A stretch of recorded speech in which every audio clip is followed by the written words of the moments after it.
Nous voici au cœur de l'Alsace, plus exactement à Illkirch-Grafenstaden, chez Jung & Cie.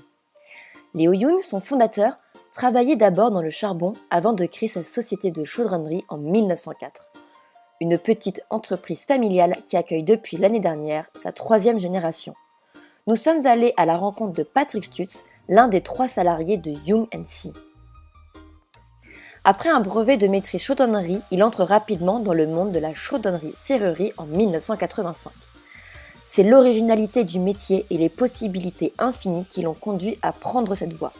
Entre acier, aluminium, cuivre, laiton et zinc, il aime travailler chaque matière dans le but de transformer une surface plane pour obtenir un nouveau volume.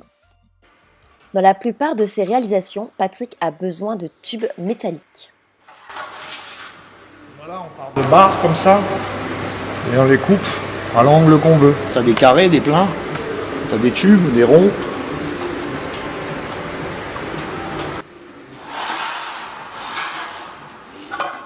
Alors soit tu fais des coupes droites, soit tu peux régler ici jusqu'à 45 degrés.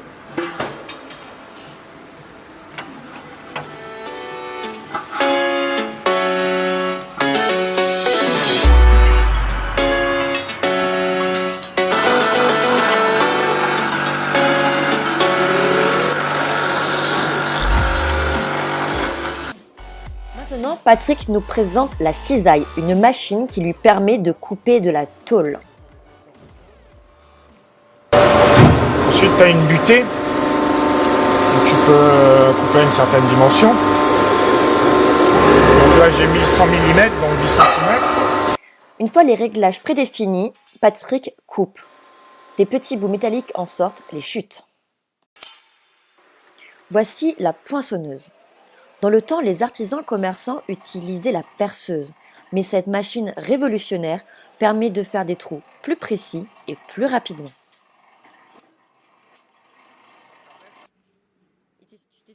Une fois le trou effectué, des petits boutons en sortent.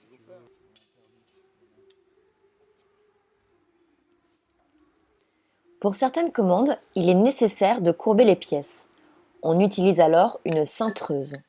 Pour s'y faire, on place notre pièce entre les 3 rouleaux, puis on les serre. En actionnant la pédale, la pièce va et vient entre les rouleaux, exerçant assez de pression pour la transformer. Afin de créer la courbe la plus appropriée, il est possible d'utiliser un modèle en arc de cercle afin de comparer.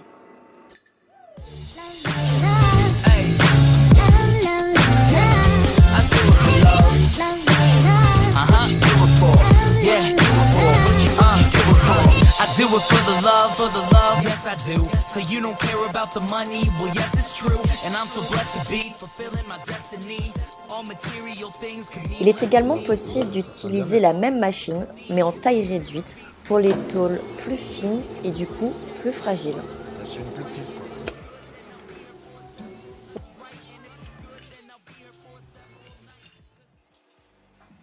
Après la cintreuse, voici la plieuse. Cette machine permet de créer des angles très marqués. Et avec des... Donc tu vois, il y a des V qui sont plus ou moins profonds.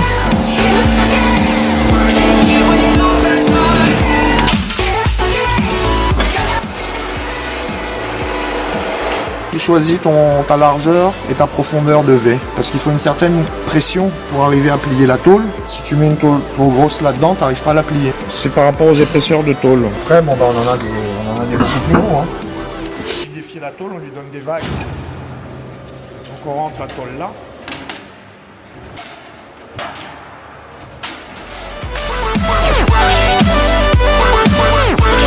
Et la tôle devient un peu plus rigide. Alors ça c'est que pour les galets. Maintenant tu as toute une série de galets. Tu passes ta tôle devant. Quand elle sort, il y a un pli qui est fait. Donc un pli avec des petites encoches qui permettent de se bloquer pour faire des gaines. Et de l'autre côté, on fait l'agrafe qui vient se mettre là-dedans.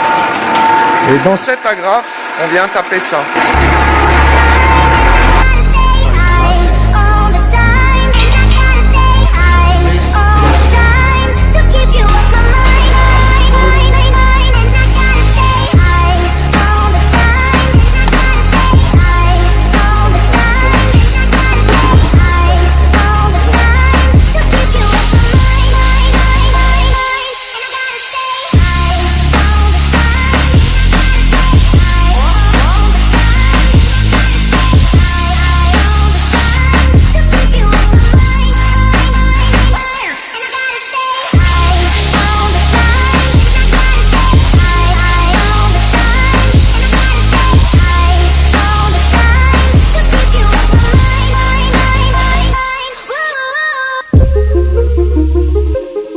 Mais toutes les coupes ne peuvent être réalisées à la machine. Certaines demandent d'être un peu plus manuelles et rigoureux. Afin de réaliser une ligne droite, Patrick utilise ici un gabarit. Il est également possible de faire des arcs de cercle en utilisant la technique du compas, comme ici.